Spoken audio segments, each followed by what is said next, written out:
നമസ്കാരം. ഇന്ത്യൻ ടീമിന്റെ പരിശീലകനായി ഗൗതം ഗംഭീർ എത്താനുള്ള സാധ്യത ഏറുകയാണ്. പരിശീലക സ്ഥാനത്തേക്ക് അപേക്ഷിക്കാനുള്ള അവസാന തീയതി തിങ്കളാഴ്ച അവസാനിച്ചിരിക്കുകയാണ്. വിദേശത്തു നിന്നുള്ള പ്രമുഖരെല്ലാം ടീമിനെ പരിശീലിപ്പിക്കാനില്ല എന്ന നിലപാടിലാണ്. ജസ്റ്റിൻ ലാംഗർ, റിക്കി പോണ്ടിംഗ് എന്നിവരെല്ലാം പരിശീലക സ്ഥാനം നിരസിച്ചിട്ടുണ്ടായിരുന്നു. സ്റ്റീഫൻ ഫ്ലെമിംഗും ഇല്ലെന്നാണ് അറിയിച്ചത്. ഈ സാഹചര്യത്തിൽ ഗംഭീറിന് കൂടുതൽ സാധ്യത എത്തിച്ചേർന്നിരിക്കുകയാണ്. എന്നാൽ ഗംഭീർ ഈ വിഷയത്തിൽ ഇതുവരെ പ്രതികരിച്ചിട്ടില്ല. മികവുറ്റവരുടെ വലിയ നിര BCCIക്ക് മുന്നിൽ ഇല്ല എന്നതാണ് ഏറ്റവും വലിയ വെല്ലുവിളി. VVS ലക്ഷ്മണനെ പരിശീലക സ്ഥാനത്തേക്ക് BCCI പരിഗണിച്ചിട്ടുണ്ടായിരുന്നു.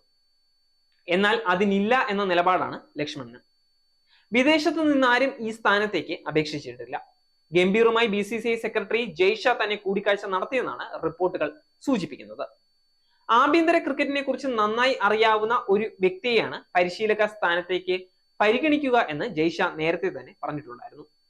നിലവിൽ ദേശീയ ക്രിക്കറ്റ് അക്കാദമിയുടെ അധ്യക്ഷനായ VVS ലക്ഷ്മണന് ടീമിന്റെ മുഴുവൻ സമയ കോച്ചാവുന്നതിന് താല്പര്യമില്ല. 10 മാസത്തോളം ടീമിനെ മാറ്റി വെക്കേണ്ടി വരുമെന്നതാണ് ലക്ഷ്മൺ പിൻവാങ്ങാനുള്ള കാരണം. അതേസമയം അന്തിമ തീയതി അവസാനിച്ചെങ്കിലും BCCI ഇക്കാര്യത്തിൽ ചർച്ചകൾ നടത്തി മാത്രമേ ഒരാളെ നിയമിക്കൂ. നിലവിൽ T20 ലോകകപ്പിലാണ് ഇന്ത്യ ശ്രദ്ധിക്കുന്നത്. ഇന്ത്യൻ ടീം ലോകകപ്പിൽ മികച്ച പ്രകടനം നടത്തിയില്ലെങ്കിൽ തീർച്ചയായും ഗംഭീറിനെ പോലൊരാളെ നിയമിക്കാൻ സമ്മർദ്ദം ഏറും. ലോകകപ്പിന് ശേഷം സീനിയർ താരങ്ങൾക്ക് വിശ്രമം അനുവദിക്കും. ശ്രീലങ്ക, സിംബാബ്വെ ടീമുകൾക്കെതിരെ പരമ്പര വരാനുണ്ട്. NCAയിലെ സീനിയർ പരിശീലകരായിരിക്കും ടീമിനൊപ്പം പരിശീലകനായി ഉണ്ടാവുക.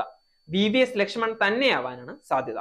അതുകൊണ്ട് ധൃതി പിടിച്ച് പരിശീലകനെ തീരുമാനിക്കാൻ സാധിക്കില്ല. അതേസമയം ഷാരുഖ് ഖാനുമായി അടുത്ത ബന്ധം ഗംഭീറിനുണ്ട്. അതുകൊണ്ട് തന്നെ കൊൽക്കത്ത വിടുക ഗംഭീറിനെ സംബന്ധിച്ച് അത്ര എളുപ്പമുള്ള കാര്യമല്ല. അതുമാത്രമല്ല, ഇന്ത്യൻ ടീമിലെ സീനിയർ താരങ്ങളുടെ അഭിപ്രായവും ഇക്കാര്യത്തിൽ പരിഗണിക്കും. രാഹുൽ ദ്രാവിഡിന് പകരക്കാരനായി ഗംഭീർ വരുന്നതിനോട് പലർക്കും എതിർപ്പുണ്ടാവാൻ സാധ്യതയില്ല.